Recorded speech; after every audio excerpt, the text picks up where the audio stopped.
ஸ்ரீமதே ராமானுஜாய நமஹ. திருப்புல்லானி என்ற திவ்ய தேசத்துல ஸ்ரீ ஆதி ஜெகநாத பெருமாள் சன்னதியை சேவிச்சோம். இப்ப இன்னொரு சன்னதி ஸ்ரீ ராமர் சன்னதி. இங்க இவர் தர்ப புல் மேல படுத்துட்டு இருக்கிறார். தர்ப சயன ராமர். இந்த சன்னதியில ராமர் தர்பதையை பிரிச்சு அதன் மேல அப்படி படுத்துட்டு இருக்கிற காட்சியை நம்ம பார்க்கிறோம். ராமர் சீதாதேவியை தேடிட்டு வரார். லங்கால அவ இருக்கான்னு தெரிஞ்சு இங்கேருந்து கடல் தாண்டி போகணும். அதனால இங்க தங்கி இங்க யோசனை பண்ணிட்டு இருக்கார். எப்படி கடலை தாண்டி போக முடியும் அப்படின்றது. அதனால சமுத்திர ராஜா கிட்ட கூட்டு கேட்கிறார் கடல் வழி விட சொல்லி.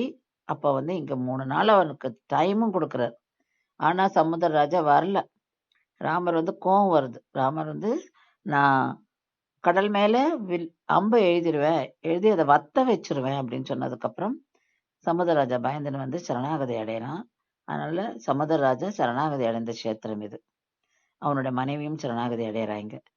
அந்த சமயத்துல ராமர் இங்க தர்ப புல்லு மேல சயனிச்சிருந்தார். அதனாலதான் தர்ப சயன ராமர்.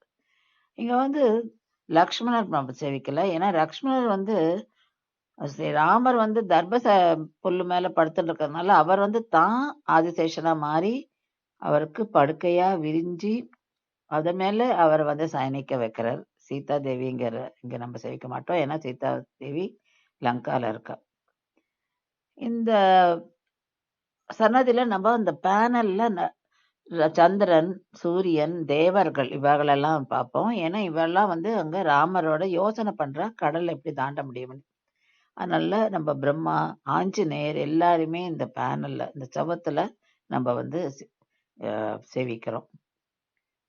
இதுதான் இங்க மிகச் சிறப்பு வாய்ந்தது தர்பசயன ராமர். அடுத்த வீடியோல பட்டாபிஷேக ராமரை சேவிப்போம். ஸ்ரீமதே ராமானுஜாய நமஹ.